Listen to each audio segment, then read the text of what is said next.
कर्नाटका में इस वक्त एक बड़ी राजनीतिक हलचल मची हुई है और इसका सेंटर बना है सरकार का एक ऐसा फैसला जिसमें काफी सवाल उठ रहे हैं। कर्नाटका सरकार ने हाल ही में 613 करोड़ रुपए की स्वीपर योजना को मंजूरी दी है, जिसके तहत बंगलुरु में 7 साल के लिए 46 रोड स्वीपिंग मशीन्स रेंट पर ली जाएंगी। लेकिन इस प्लान की तारीफ होने के बजाय अब इस पर विवाद खड़े हो गए हैं।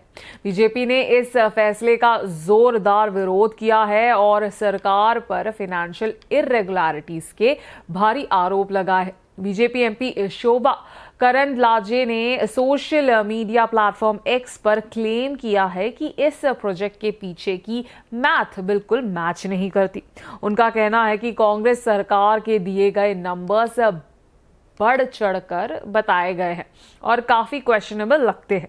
जहां कैबिनेट का मानना था कि इन मशीन्स को रेंट पर लेने से बंगलुरु की सफाई सिस्टम में इंप्रूवमेंट आएगा और शहर ज्यादा क्लीन रहेगा, वहीं करंदलाजे का कहना है कि इस प्रोजेक्ट की कॉस्ट बिल्कुल समझ से बाहर है। उनका आरोप है कि even after including salaries and other operational expenses 7 साल का टोटल खर्चा 100 करोड़ रुपए से ज्यादा नहीं होना चाहिए, लेकिन सरकार ने इसे 613 करोड़ बताया है, जो उन्हें एक मेजर फाइनेंशियल स्कैम जैसा लग रहा है। करंदलाजे ने यह भी कहा कि एक सेल्फ प्रोपेल्ड रोड स्वीपर की कीमत 50 से 80 लाख होता है, तो 46 मशीन्स खरीदने पर टोटल कॉस्ट 37 से 38 करोड़ का आसपास होगा, ना कि 613 करोड़। उनके मुताबिक ये फिगर शॉकिंगली हाई है और ये सवाल खड़ा होता है कि आखिर इस प्लान से फायदा किसको पहुंच रहा है।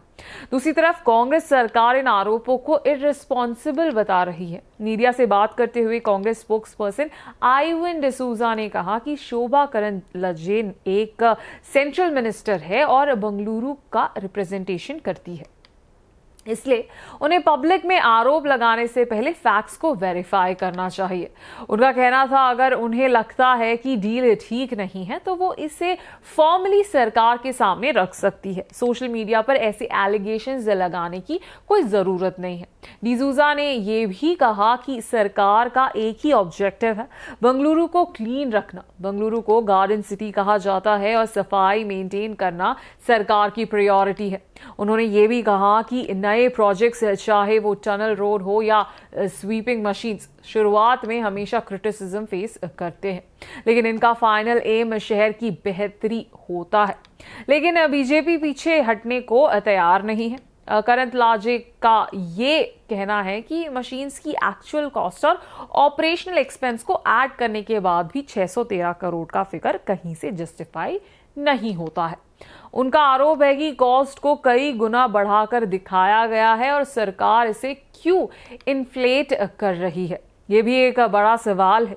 जैसे जैसे ये पॉलिटिकल कंट्रोवर्सी बढ़ रही है, सबकी नजर इस बात पर है कि क्या सरकार इस मुद्दे पर कोई ऑफिशियल क्लैरिफिकेशन देगी या नहीं। क्या सरकार इन नंबर्स को जस्टिफाई कर पाएगी या फिर ऑपोजिशन के आरोपों में सच्चाई छुपी है। फिलहाल कर्नाटका एक गर्म पॉलिटिकल डिबेट के बीच में है, एक डिबेट जो किसी बड़ी पॉलिसी पर नहीं बल्कि 46 सफाई मशीन्स की कॉस्ट पर छिड़ी है। बड़ा सवाल ये है, क्या ये प्लान वाकई बंगलुरु की सफाई इंप्रूव करेगा या फिर इसमें दिखाई जा रही कॉस्ट में कोई इर्रेगुलरिटी है। जैसे जैसे दोनों साइड से एलिगेशंस और काउंटर एलिगेशंस लग रहे हैं, विवाद और ज्यादा गहरा होता जा रहा है। ये एक डेवलपिंग स्टोरी है और सबकी नजर अब कर्नाटका गवर्नमेंट की नेक्स्ट रिस्पॉन्स पर है। आप देख रहे थे KTV भारत और मैं हूं वर्षा वेणुगोपाल।